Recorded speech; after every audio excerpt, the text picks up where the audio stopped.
Kunlardan bir kun qari otaxon katta o'g'lining uyiga kelib eshikni taqillatdi. Eshikni kelin ochdi va cholni ko'rib lom-lum demasdan jahl ustida erini chaqirdi.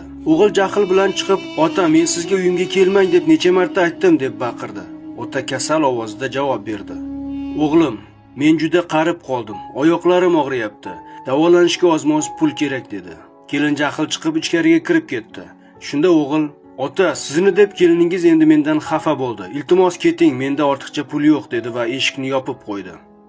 Qalbi tilka pora bo'lgan ota ming umidlar bilan ikkinchi o'g'lining uyiga yetib bordi. O'g'li ko'chaga chiqib otasini ko'rib hayron qoldi va "Ota, siz nima qilyapsiz bu yerda?" deb so'radi. Shunda ota, "O'g'lim, mening oyoqlarim og'riyapti. Davolashga oz-moz pul kerak edi. Iltimos yordam ber" dedi. Kichik o'g'il ko'zini olib qochib, "Dada, menda oz-moz yiqqanim bor, lekin men ijaraga to'lashim kerak. Sizga bera olmayman. Yaxshisi siz singlimdan so'rang. Hozir men ishga shoshyapman" deb chiqib ketdi.